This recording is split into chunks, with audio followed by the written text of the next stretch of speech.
Hey everyone, and welcome back to the Unseen Wisdom. You know we'd love to dig a little deeper into the news and find those hidden insights. So before we get started, if you're enjoying the show, please do us a favor and like, comment, and subscribe to the channel. So today we're tackling a really tough question. Is there actually a solution to the conflict in the Democratic Republic of Congo? Yeah, it's a question on a lot of people's minds for sure. It really is. And to help us unpack it all, we're going to be looking at a recent summit. It was co-hosted by the East African Community and the Southern African Development Community. The EAC and SADC. Right, exactly. And what's really interesting is that even former colonial powers are watching this summit closely, which I think really speaks volumes about how important this conflict is on a global scale. It's not just a regional issue. No, not at all. But before we get into the summit itself, we need to understand what's happening on the ground in the DRC. We're talking about decades of conflict. Thousands of lives lost. Millions displaced. It's a humanitarian crisis of unimaginable proportions. And unfortunately, things have been escalating recently, especially in the Goma region. Right, I've seen those headlines. This surge in violence just adds another layer to an already horrific situation. Makes life even more precarious for ordinary Congolese citizens. Absolutely. It impacts trade, disrupts development, and fear just becomes a constant. It's heartbreaking. So, with this backdrop of escalating violence and suffering, the EAC and SADC came together for this joint summit in Dar es Salaam, Tanzania. Presidents, ministers, representatives from all across Africa, all focused on finding a way forward. It's really quite significant. I think so too. What really struck me is that it's the first time that these two major regional organizations have teamed up, specifically to address the DRC conflict. Seems like they're acknowledging that this needs a united front. It does. So with the urgency and the sheer complexity of this conflict, what does a solution even look like? Well, it's certainly a multifaceted problem, but the summit did result in some key points of agreement. Maybe a roadmap for peace? Okay, so a roadmap. Yeah. And I think the most immediate and crucial agreement was the call for an immediate and unconditional ceasefire. Okay, so all sides lay down their arms. Right, all armed groups, including the M23 rebels, and urging the DRC's own armed forces to hold back from retaliatory actions. So basically hitting pause to create space for dialogue. Exactly. Easier said than done, I imagine. Oh, absolutely. Achieving a lasting ceasefire is going to take more than just words, but it is a critical foundation if we want to see any progress. Makes sense. But the summit went beyond just calling for an end to the fighting. They also outlined steps to address the humanitarian crisis. That's right. So what did they agree on? Well, they stressed the need to restore essential services, getting those supply lines up and running again, food, water, other vital commodities. Right, getting aid flowing to those who need it most. Exactly. That makes sense. A ceasefire alone won't solve the humanitarian catastrophe that's unfolding. Yeah. What else? Well, they also highlighted the importance of humanitarian assistance and repatriation, facilitating the safe return of displaced Congolese citizens, evacuating those who've been injured, providing aid. Even aid for peacekeepers injured in the conflict. Yes, them too. It's easy to get caught up in all the political discussions, but at the end of the day, there are real people whose lives are being shattered by this. Right.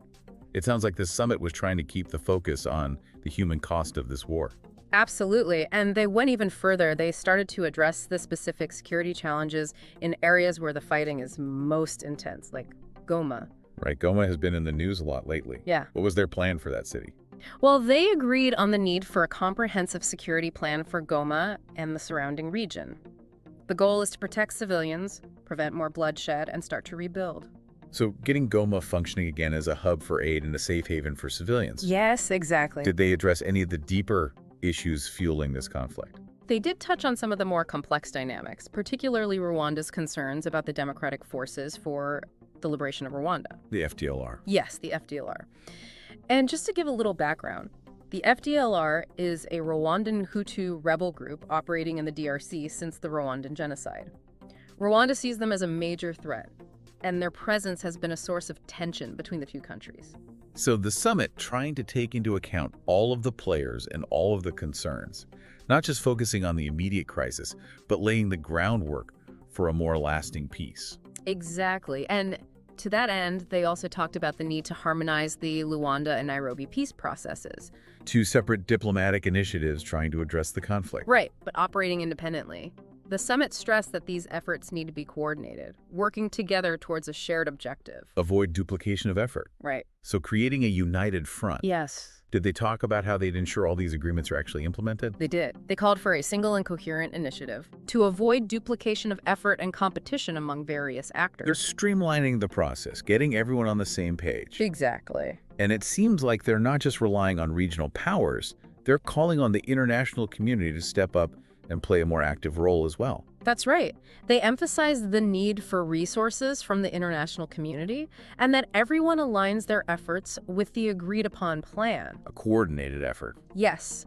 And they also stressed the importance of a well-structured secretariat to oversee the implementation and enforcement of the summit's resolutions. So a central body to keep things moving in the right direction. Exactly. And beyond the practicalities, there was a real emphasis on the human cost of this conflict. They talked about the lives, lost families, torn apart, futures shattered, the urgent need to prioritize the protection of civilians above all else. Trying to balance the political complexities with the human realities on the ground. Did they offer any concrete ideas about how to protect civilians in such a volatile environment? Well, that's where things get even more complicated, especially when you consider the contentious issue of foreign intervention. Right. President Kagame of Rwanda made headlines with his call for the withdrawal of all foreign troops from the DRC. That seems like a pretty radical proposal, especially considering the UN peacekeeping forces. What are your thoughts on that? It's a very sensitive issue, and to understand it fully, we need to go back and look at the history of foreign involvement in the DRC. And as you might imagine, that's a long and complicated story. You're right, the DRC's history is unfortunately full of foreign interventions, many of which have been exploitative and destabilizing. It's often called the heart of darkness. And its vast mineral wealth has made it a target for outside powers for centuries. So much wealth, but so much hardship and instability. Exactly, from the brutal Belgian colonial era to Cold War proxy conflicts.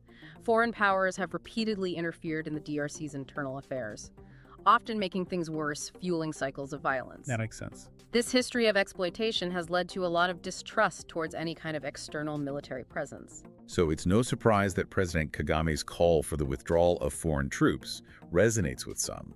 They want peace and stability. But they're also wary of further exploitation. It's a complex dilemma with valid arguments on all sides. Some argue that foreign troops, particularly those involved in peacekeeping, are essential. They protect civilians and prevent the conflict from getting even worse. So they're a buffer, a stabilizing force. Exactly. But on the other hand, some view these foreign forces as ineffective at best, or even biased or complicit in the exploitation of the DRC's resources at worst. A form of neocolonialism. Right, a continuation of the patterns of external control. It's catch-22. Foreign forces trying to keep the peace, but their presence fuels resentment and accusations. It makes it really hard to navigate those competing interests and perceptions. It does. And it's made even more complicated because some of these foreign forces are from neighboring countries like Rwanda and Uganda, and they've been accused of supporting rebel groups within the DRC. It adds layers of distrust. It does, and makes it hard to figure out who's who and what their interests are. A tangled web. No wonder it's been so difficult to find a solution. It really is a situation that defies simple solutions, and that's why the summit's focus on a diplomatic approach is so important. There's a recognition that military force alone can't solve this. You have to address the root causes, the political, economic, and social issues fueling the violence. A multifaceted strategy. Exactly. Dialogue, reconciliation, a genuine commitment to addressing everyone's concerns. So moving beyond the military and tackling the root causes? Right, and the summit really emphasized inclusivity, involving all stakeholders in the peace process. Regional governments, international bodies. Civil society groups. And most importantly, the Congolese people themselves. Absolutely. Peace can't be imposed from outside. It has to come from within, a desire for reconciliation, a willingness to compromise. A sense of ownership over the peace process. Exactly. And they also talked about unity and solidarity within the DRC and across the African continent. The DRC's fate is connected to the stability and prosperity of its neighbors. And that was a message that both President Ruto of Kenya and President Mnangagwa of Zimbabwe really emphasized. Yeah, President Ruto was very clear about the urgency of the situation. He said, As regional leaders, history will judge us harshly if we remain still and watch the situation worsen day by day. Wow. He called for an African solution to African problems and stressed the collective responsibility to ensure peace in the region. A powerful statement. It is. And President Mnangagwa had similar thoughts. He urged unity and decisive action to silence the guns in Africa. He said, "The unity, solidarity, and unbreakable bonds of the peoples of the continent must stand the test of such trying times as we face." A reminder of the shared history and interconnectedness of these nations. It is. The DRC's stability isn't just a Congolese issue. It's an African issue, a regional issue. Exactly. And that leads to the big question. Can they turn these words and commitments into action? There have been a lot of failed peace agreements in the DRC. What makes this time different? That's the million-dollar question, and I think that's where we as informed citizens need to go beyond the headlines and ask ourselves, what role can we play in supporting the peace process? What can we do, even from afar, to contribute to a more just and lasting peace in the DRC? It is a thought-provoking question.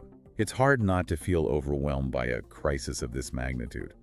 But you're right, we do have a role to play in supporting peace, even if it's in a small way.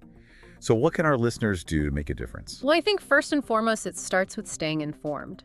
Don't let the DRC slip off your radar. Keep learning about the conflict. The root causes the different perspectives of those affected by it. There's no burying our heads in the sand. Right. Keep learning, keep asking questions, go beyond those surface-level narratives. I seek that unseen wisdom. Exactly. And once you have that knowledge, you can start thinking about action.